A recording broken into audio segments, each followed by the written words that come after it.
2에서 3절.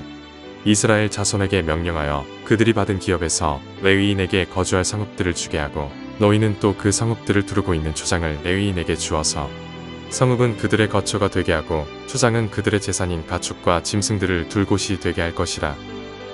15절.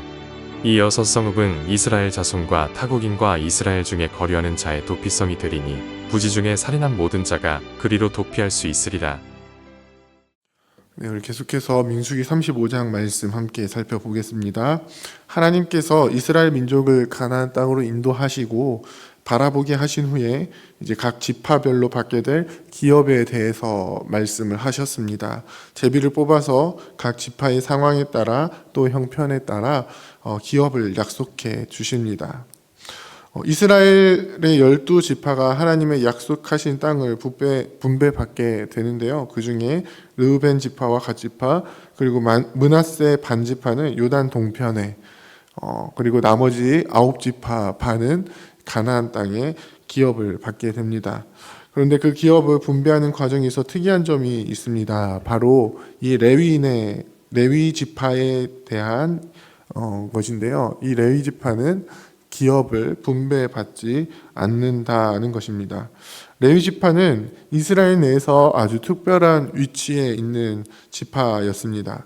그들은 하나님께서 특별히 구별하셔서 자기의 소유 삼으신 지파였습니다.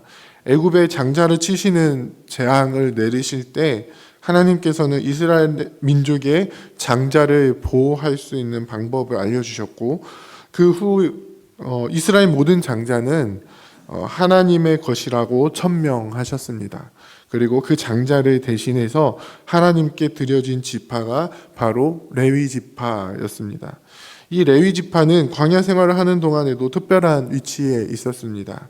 레위 지파를 제외한 12지파는 세 지파씩 진영을 짜서 성막의 동서남북을 위치했었습니다. 그런데 레위 지파는 그 진영에 속하지 않고 성막과 12지파 사이에 위치하게 됩니다. 그리고 성막에 대한 특별한 임무를 받게 되는데요. 성막의 도구들을 관리하고 성막을 치거나 철거하는 일들을 하게 됩니다. 그리고 이스라엘 12지파가 성막에 가까이 오지 못하도록 합니다. 이스라엘의 12지파는 성막에 직접적으로 가까이 오는 것을 허락받지 못했는데요. 레위 지파가 이 12지파와 성막 사이에서 완충지대 역할을 하게 했던 것입니다. 그런 레위 지파에게 하나님께서는 기업을 따로 주지 않으십니다. 그리고 오늘 본문을 통해서 레위 지파에게는 조금 독특하게 그들이 살 곳을 마련해 주시는 것을 볼 수 있습니다. 바로 12지파가 받은 기업에서 48개의 성읍을 받게 하시는 것입니다. 각 지파별로 인구수에 따라 또는 형편에 따라 많은 수를 가진 지파는 많이, 적은 수를 가진 지파는 적게 기업을 받게 될 것입니다. 그리고 그 형편에 따라서 지파별로 성읍을 제공해야 한다라고 말씀을 합니다. 또 특이한 것을 보면요, 이 성읍을 제공받은 레위 지파에게 이 성읍은 레위 지파의 기업이라고 이야기하지 않습니다. 그저 이스라엘 민족 내에서 특별한 위치로 맡은 역할을 레위 지파는 계속해서 감당해 나가야 하는 것입니다. 그 역할은 광야 생활을 하면서 맡았던 역할과 동일한 것입니다. 바로 이스라엘 민족과 하나님 사이에 완충제 역할을 하는 것입니다. 하나님께서는 거룩하신 분이신데 그 거룩하신 하나님을 이스라엘 민족이 직접 보게 될 수는 없습니다. 하나님과 이스라엘 사이에 반드시 중개자가 필요한데 그것을 레위 지파가 감당하게 되는 것입니다. 그래서 이스라엘 민족들이 거주하는 땅 가운데 그들이 거할 수 있는 땅과 성읍을 받게 됩니다. 이곳에서 그들은 광야에서와 같이 하나님과 백성들 사이에 중개자 역할을 감당하게 됩니다. 그 역할이 두드러지게 나타나는 것이 바로 도피성입니다. 하나님께서는 레위 지파가 받는 48개의 성읍들 중에 6개의 성읍이 바로 도피성이라 된다라고 말씀하십니다. 요단 동편에 3개, 가나안 땅에 3개를 마련해 두십니다.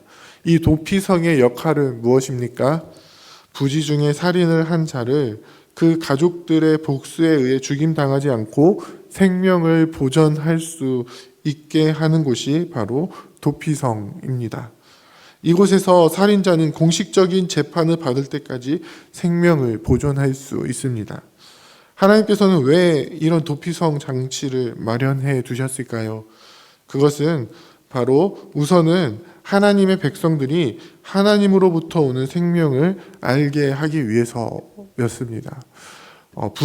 부지중이었다 해도 사람을 죽인 자는 반드시 그 죄값을 치러야 했고 그 값은 반드시 생명으로 갚으라고 말씀하십니다. 그런데 부지중에 지은 죄임이 증명된다면 하나님께서는 자비를 베푸시고 대제사장이 살아있는 동안 이 도피성에서 살 수 있도록 하십니다. 또한 대제사장이 죽은 뒤에야 원래 살던 곳으로 돌아갈 수 있는 것을 통해서 이 피 흘림을 통한 죄사함을 보여주고 있습니다. 살인자가 다른 이의 피를 흘리는 것을 통해 죄를 지었는데 그 죄값은 반드시 피 흘림을 통해서 치러져야 된다고 말씀하십니다.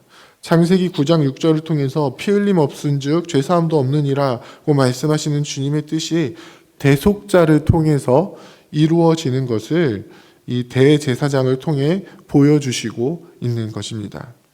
이처럼 하나님께서 레위인과 도피성을 통해서 하나님의 놀라우신 은혜를 보여주고 있습니다. 어떤 은혜를 보여주십니까? 바로 중개자를 통해서 거룩하신 하나님과 온전히 함께 할 수 있게 해주시는 은혜, 그리고 대속자를 통해서 우리의 죄값을 다 치르시고 다시 살아가게 하시는 은혜입니다. 사랑하는 부평교회 성도 여러분, 이 은혜를 우리가 기억하기를 원합니다. 구약시대에는 하나님께서 레위인과 도피성 제도를 통해 이를 보여주셨는데 신약시대에는 누구를 통해서 이것을 이루십니까? 바로 예수 그리스도입니다. 예수 그리스도께서 우리의 중개자가 되어주셔서 우리가 영원히 하나님과 함께 할 수 있도록 이끌어 주십니다.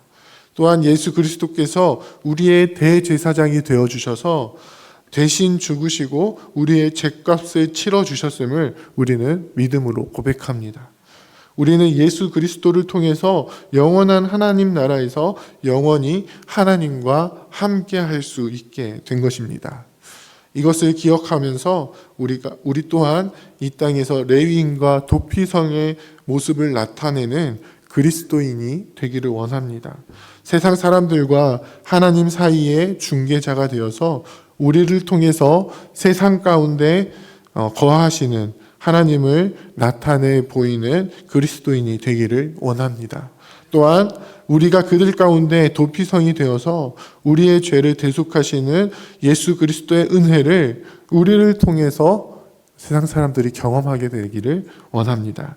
그래서 이 땅 가운데 하나님의 크고 놀라우신 은혜를 나타내며 흘려보내는 하나님의 나라를 이루며 살아가시는 저와 여러분들이 다 되시기를 주님의 이름으로 부탁드립니다.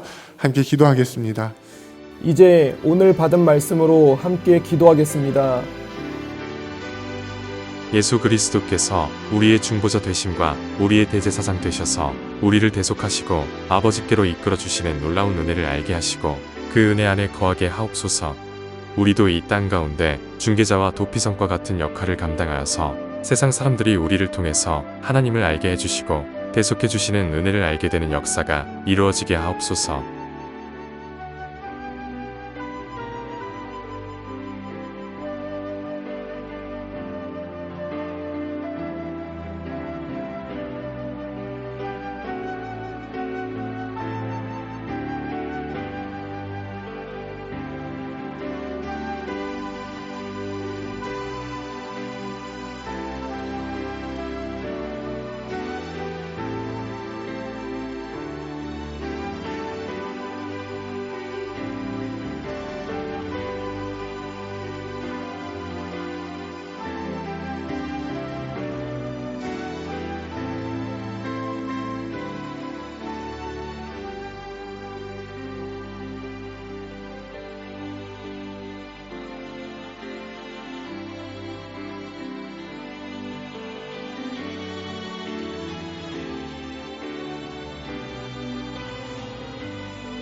이제 개인의 기도 제목을 가지고 하나님 앞에 기도하시기 바랍니다.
수고하셨습니다.